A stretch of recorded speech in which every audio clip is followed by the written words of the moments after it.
So let's get into the branding visuals made simple. So I'm going to break down the visuals of a coaching brand. All right, there's 5 visual elements that come in a coaching brand. The first one, and we're going to break this down, and then I also remember I have these plug and play branding templates for you that you can use that have all of this already done for you. Okay, so you can take the best, leave the rest, all that kind of stuff, but could be as done as you want it to be, or it can be where you cherry pick and pick different elements and have fun with it. Okay, so all of the brands are created in Canva, and there's a template for you under this training to just go and pick which one resonates with you. Okay, all right, so the 5 visual elements of your coaching brand, the first one it starts out with is inspiration. So inspiration usually comes in terms of doing a mood board. So I've done tons and tons of brands. I love branding. It's one of my most favorite subjects to talk about.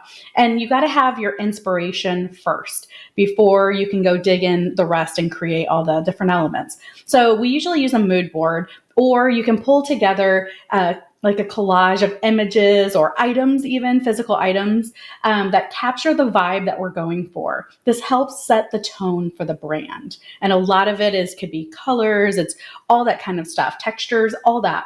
So we want to think in terms of creating inspiration.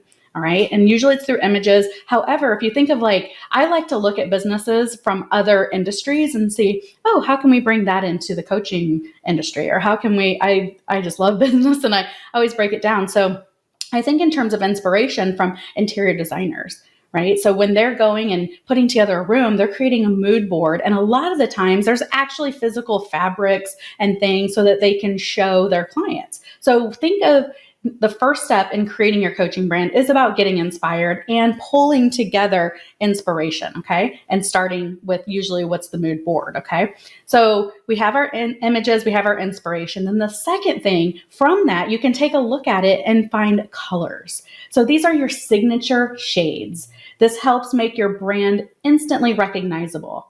Right? Think of Tiffany blue, right? When you see that Tiffany blue box or colors or ads, you know it's Tiffany, right? Same thing with Caterpillar. It's a signature Caterpillar yellow, right? So there's usually a main color, and then there's the accent colors and stuff like that. So my colors tend to be very black and white with some pops. So however you want to do it, it's fine. I'll give you some ideas on how you can get color inspiration, but colors are very important as part of the brand so that they're consistent.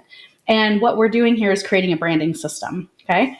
Then the third piece of your coaching brand are your signature fonts. So these are the styles of text that we use. They make up our written stuff, right? They make it look consistent. It makes it look unique and super professional. So a pro tip I want to share with you as you're picking out your fonts is to pick readable fonts.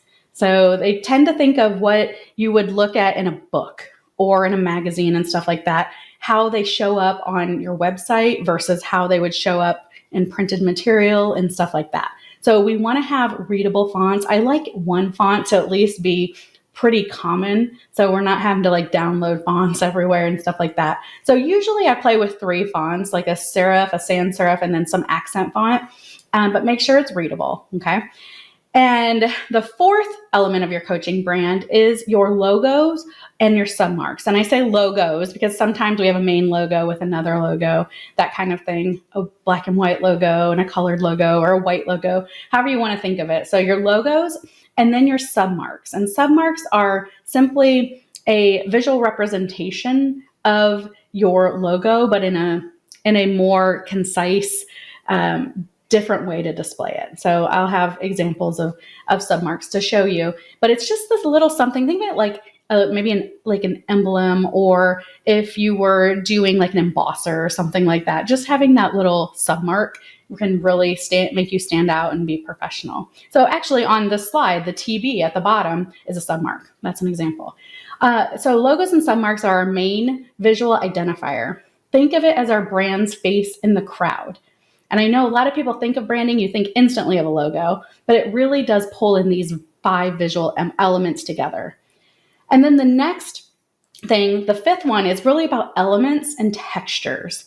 So these are those extra touches, right? The icing on the cake, the patterns or materials that give our visuals some depth and flair. And I put these in a very strategic order because we want to start with inspiration. From that, we can look at our inspiration and find colors. And then from that, we can do fonts that play into that. And then from that, then we use those colors and fonts to create a logo and a submark. And then to me, like the icing on the cake is taking all of that and bringing together elements and textures that really play to our brand. Okay, so those are the 5 visual elements of a coaching brand. So brand visuals, meet your brand style guide. This will be your new best friend. It is a consistent branding system that brings everything together. And this Lily West coaching is one of the, I think I call it the Preppy brand, is one of the brands I put together. If you love it, it's yours, right? If you like elements of it or want to change colors, totally fine. So, but I wanted to show you this as an example of what a brand style guide looks like. So obviously we have our main logo at the top. Then we have an alternative logo that you can use as well. And then that submark, remember, is just kind of that little splash of a logo or a brand identity, right? So that's why it's just the LW. And then you have your color palette. But remember, we're going to pull from our inspiration first. So you're going to find those photos. And as you can see, really, literally, is having the photos, which this is like more of maybe a Palm Beach, Palm Springs, kind of that, let's say Lily Pulitzer, kind of East Coast vibe, for if that's how you'd want to show up in your brand. Then, there's the colors that play into that. And then the color palette matches the inspiration. So it all tells that story. And then from that, you can pull your fonts, which, to me are very classic, all that kind of stuff. Your fonts will also be evident in your logos as well as any of your website and all that kind of stuff and marketing materials. And then the elements piece are just little fun icons, things you could pop in your marketing or textures you can play with to put on your website, however you want to do it. But ultimately, your brand style guide is about having that consistent branding system that is done once and it's lather, rinse, and repeat. We don't need to think about our colors. We don't need to whatever. I can look at this brand and see 500 ways of how you can play with it as far as your different offerings go and whatnot. So every brand needs to have a brand style guide. So this is the tool. Let's think of it as a tool that we would hand over to a graphic designer or share with our team or use ourselves to have our color codes and all that kind of stuff so that we are creating that consistent brand system and showing up in a very consistent way to our clients and potential clients.